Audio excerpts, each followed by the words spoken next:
gobernarse un país sin el consenso de las calles? Bolivia vuelve a colocarse en el centro de la escena regional. A pocos meses de haber asumido, el gobierno de Rodrigo Paz enfrenta una fuerte ola de protestas sociales en un contexto de crisis económica profunda.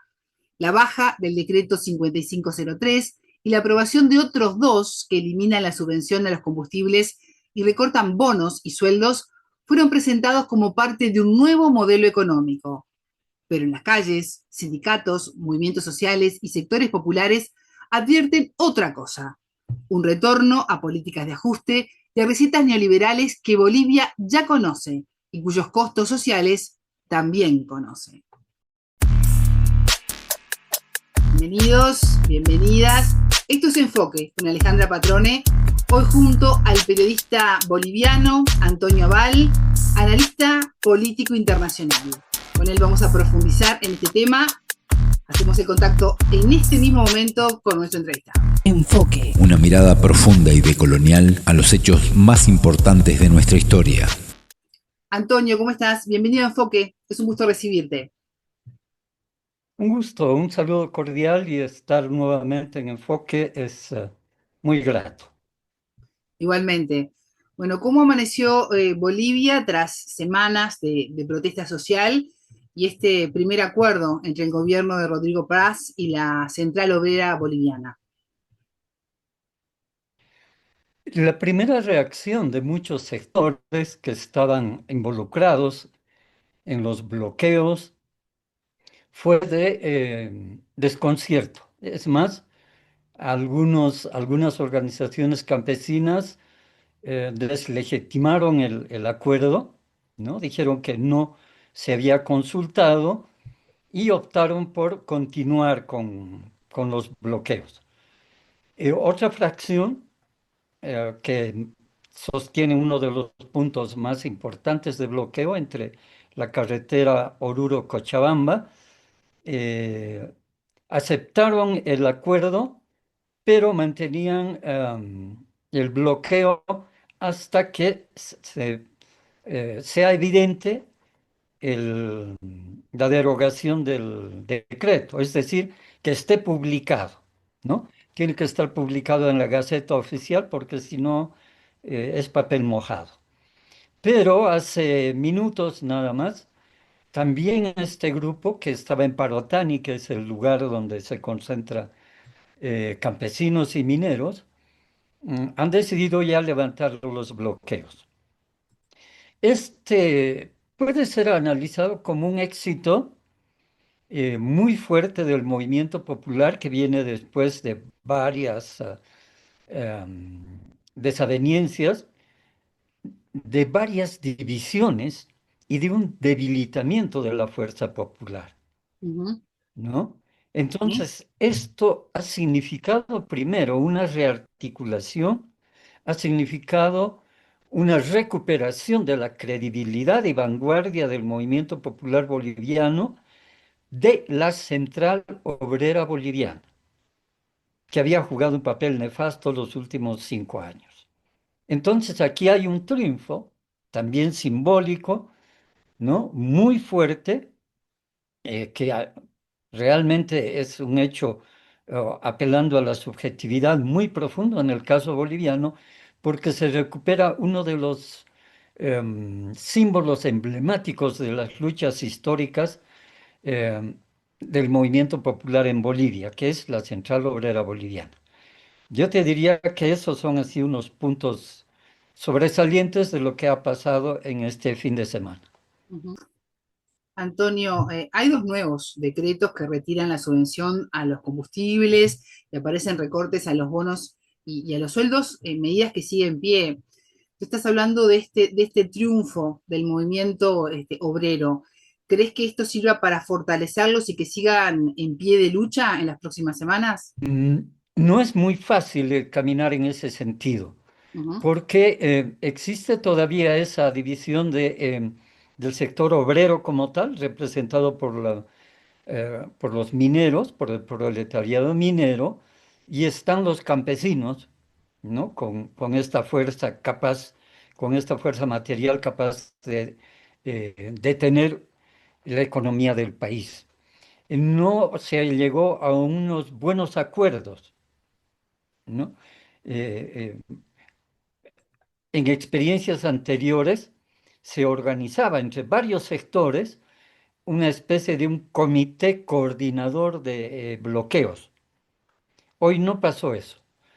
Entonces, todavía faltan niveles de coordinación entre movimientos sociales para recuperar esa fuerza que hace unos 20 años atrás tenía la Central Obrera Boliviana. Yo creo que se está caminando en ese sentido. Esta es una primera experiencia exitosa. Por supuesto que las conquistas no han sido radicales como proponían muchos sectores. Por ejemplo, avanzar pidiendo la renuncia del presidente y vicepresidente. Esto salió de la agenda y se llegó al objetivo central de derogar el decreto.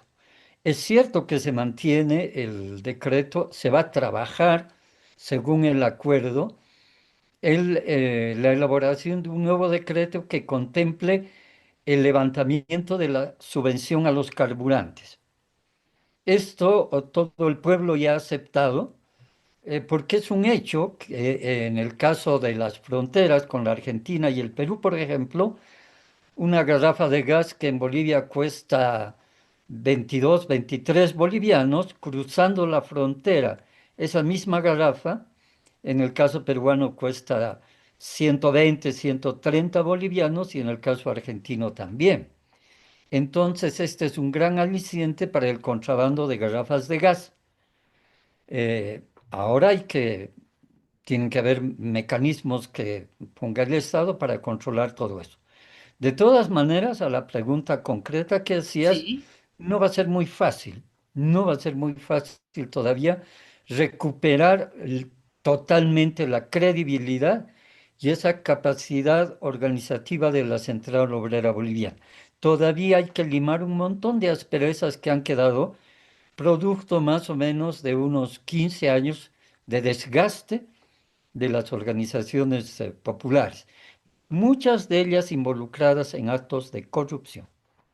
Antonio, ¿y cuáles son los sectores más afectados por las medidas tomadas por el presidente Rodrigo Paz? Bueno, en realidad todo el pueblo, Ujú. porque tú sabes que una elevación del precio de la gasolina incide en el tema del transporte urbano y en el tema del transporte rural, que es el medio más utilizado para comerciar productos de primera necesidad, por ejemplo, ¿no? Ahí sí ya se siente elevación de precios. Este fin de semana ha habido varias quejas sobre esto. Eh, por supuesto que se ha atribuido también a los bloqueos, ¿no? El discurso oficial del gobierno era que todo está subiendo por los bloqueos, pero en la realidad ha habido un alza ya de los costos de transporte y esto incide en otro tipo de actividades. Por lo tanto, efectivamente los afectados somos todos, bolivianos y bolivianas, con esta nivelación de, el precio de los carburantes. Una de las explicaciones de parte de dirigentes del movimiento popular es que el pueblo en general no podía seguir subvencionando los costos de producción de la gran agroindustria, porque esos eran los más beneficiados. Utilizan con intensidad, por ejemplo, carburantes como el diésel y la gasolina. Entonces, el grueso de la subvención beneficiaba a ese sector. Esto ha llevado al convencimiento de que eso debería cortarse, ¿no? Pero a contramano de esta nivelación de los precios, el gobierno les ha dado un montón de facilidades a los um, agroexportadores, Ujú. ¿no? Sí. Entonces, el sector más beneficiado, digamos, de todas estas medidas es la agroindustria y el más perjudicado el pueblo en general. ¿Y qué rol tienen en este tipo de decisiones tomadas por por la derecha en Bolivia el Fondo Monetario Internacional, los mercados financieros y los acreedores internacionales? De hecho, el ministro de gobierno es un exfuncionario del BID Sí. y el que dio la solución a los problemas sobre la base de préstamos, ¿no? Ya tenían en agenda, en cartera, una, una lista de préstamos a lo largo del año, ¿no? Esto se ha frenado eh, con la derogatoria del decreto, pero eso no quiere decir que estas políticas de ajuste, recomendadas por el fondo, porque el fondo estaba detrás de este programa de ajuste, este decreto en realidad era un ajuste estructural fuerte a la economía boliviana, que estaba cambiando incluso los roles, los mecanismos de control que existen en la Constitución. Es por eso que se argumentó que eran un decreto anticonstitucional. Liberaba a las empresas, a los grandes inversores extranjeros, a venir libremente sin pagar impuestos, a ofrecerles facilidades, pero rapidísimas. Por eso se hablaba del fast track en las inversiones para que en menos de 15 días los inversores tengan todas las garantías estatales para empezar sus operaciones en Bolivia. Y también los préstamos que irían acompañando toda esta dinámica de fortalecimiento de las empresas, sobre todo privadas. Este es el modelo que se quería implementar a partir del decreto. Modelo que de todas maneras lo van a implementar. En eso estamos muy claros. Ujú. Se respetarán los mecanismos del Parlamento, no sabemos, pero ese es el programa de gobierno que tiene Rodrigo Paz. Un modelo, Antonio, que él dice que es nuevo, ¿no? Voy a implementar un nuevo modelo. ¿Pero es nuevo o es el retorno a las políticas neoliberales de años atrás? Es el retorno a las políticas implementadas en Bolivia desde 1985 y que tuvo una duración más o menos de 20 años. Exactamente la misma receta, porque la base son créditos, la base son privatizaciones, la base es un achicamiento del Estado, recorte de la inversión pública, afectando los sectores como salud, educación y facilidades para aperturar la inversión extranjera. Y cuando decimos inversión extranjera, en realidad es un saqueo, ¿no? Porque eso ya lo hemos vivido en los 20 años del ajuste estructural. Empresas que vinieron, compraron, te voy a poner un ejemplo, compraron los Sí. ferrocarriles y nunca hicieron absolutamente nada.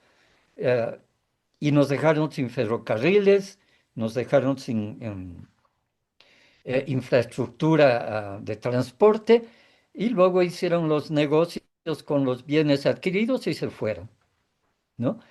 Conocemos esa forma de inversiones, entre comillas, que realizan las transnacionales. Te pongo otro ejemplo, se privatizó el yoy aéreo boliviano, la línea bandera boliviana, se la compró una empresa brasilera, ¿qué hizo? Vino a Bolivia, desmanteló todos los aviones para utilizarlos como repuestos en el Brasil, a sus propios aviones y dejó en quiebra a esta empresa y se fue tranquila después. Este es el modelo que ya conocemos y la política de gobierno es ese retorno, ¿no? A esa práctica y modelo neoliberal de economía. Antonio, ¿y qué podemos esperar para las próximas semanas, los próximos meses? El año recién comienza, Rodrigo Paz asumió hace muy poco, de mantenerse este rumbo económico para Bolivia. Ciertamente, y hasta el último momento, ¿no? Ahora él ha perdido mucha legitimidad y credibilidad, ¿no? Muchísimo. No ha estado él en la primera línea de las negociaciones, dando directrices. O sea, se le ha notado que no tiene la capacidad de conducción de un problema, pero además de ser él liderando eh, este tipo de negociaciones. Los anteriores presidentes siempre lo hicieron, ¿no? Gonzalo Sánchez de Lozada fue a enfrentar con Felipe Quispe, por ejemplo, le dijo, venga, vamos a hablar de presidente y presidente. Aquí lo citó a una provincia y Sánchez de Lozada fue, ¿no? Y allí es donde se legitiman, digamos, estos liderazgos neoliberales. En el caso de Rodrigo Paz, ha pasado eso. Entonces hay una pérdida de la imagen presidencial, pero el intento y la implementación del modelo económico está en pie, lo ha dicho el día de ayer en su conferencia de prensa. Eh, ¿Cómo operará su relación con los movimientos sociales que son importantes ahora en Bolivia? No lo sabemos. Posiblemente utilicen el Parlamento, aunque tienen ahí una piedra en el zapato, que es el vicepresidente Edman Lara, que ha roto prácticamente con el presidente. Tendrán que hacer un reencuentro para viabilizar sus políticas, esta vez ya a través del Parlamento. Estamos viviendo a nivel mundial un fuerte impacto de las acciones de Estados Unidos de la mano de Donald Trump, lo que ocurrió el 3 de enero en Venezuela, las amenazas a Cuba, a México, a Colombia, también su interés en hacerse a las buenas o a las malas de Groenlandia. ¿Qué influencia está teniendo en estos momentos Donald Trump en Bolivia bajo la presidencia de Rodrigo Paz? Mira, te doy un solo dato. En dos oportunidades, ya siendo presidente Rodrigo Paz, una antes de prestar juramento y una luego de prestar juramento, se fue a Estados Unidos. La segunda vez regresó con este decreto, que en Bolivia se sospecha que ha sido redactada en los escritorios del Departamento de Estado, ¿no? Y hay sospechas fundadas. Por ejemplo, el uso de la palabra fast track, que en la política boliviana no se conoce, pero que estaba inserta en por lo menos el borrador de este decreto. Es determinante la injerencia norteamericana. Además, si analizamos con calma, mesuradamente lo que ha pasado en estos días, vamos a ver que si el conflicto avanzaba, el conflicto hubiera terminado pidiendo la renuncia de Rodrigo Paz, lo que alteraba el equilibrio de fuerzas neoliberales en la región. Entonces, pensando en esos términos de esta pelea geopolítica a nivel mundial, para nosotros esta ha sido una salida recomendada incluso por Estados Unidos para mantener esa hegemonía y este relacionamiento entre este eje de presidentes neoliberales con el posicionamiento del nuevo presidente en Chile. Estados Unidos tiene ahora en sus manos el famoso triángulo de litio, ¿no? Este gobierno ya ha declarado que van a ser empresas extranjeras norteamericanas las que se van a ocupar del litio, que ya están en la Argentina y están en Chile. Solo les faltaba Bolivia. Entonces estos grandes negocios se hubieran visto perjudicados con una eventual salida del gobierno de Rodrigo Paz. Entonces tenemos que pensar que incluso este arreglo ha sido una ganancia de tiempo político para Rodrigo Paz, con recomendaciones también eh, del gobierno del norte, ¿no? Sabemos que en política nada es casualidad. Para nosotros el panorama está muy claro. Este gobierno tiene conexiones muy concretas con la política de Donald Trump. Vamos a seguir muy atentos a lo que está ocurriendo allí en Bolivia. Por ahora, Antonio Aval, periodista y analista político internacional, te agradezco este contacto con Enfoque, pero bueno, más adelante vamos a ir profundizando en este tema que merece muchísima nuestra atención. Muchas gracias y ciertamente creo que es importante hacer estos balances regionalmente, pero desde la problemática local. En Bolivia el poder de los medios es muy determinante y desde hace unos yo diría, 6 años, todos los medios están claramente identificados con las políticas neoliberales y son reproductores del pensamiento neoliberal y de las acciones que se realizan para fortalecer este sistema. Son pocos los medios en Bolivia en este momento que tienen una voz diferente. La comunicación alternativa de sectores populares ha sido desmantelada durante el golpe del 2019 y cuesta trabajo tener vínculos con otros medios de comunicación fuera de este marco oficial de estos medios, ¿no? Por eso agradecemos a Enfoques. Hasta la próxima. Hasta la próxima. Es momento de despedirme.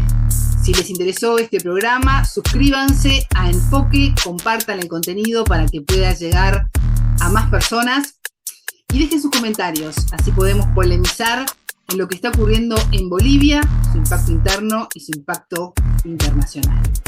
Suscríbanse, esto nos ayuda muchísimo, nos da un respiro. Tengan todos ustedes una excelente jornada, buena vida para todos.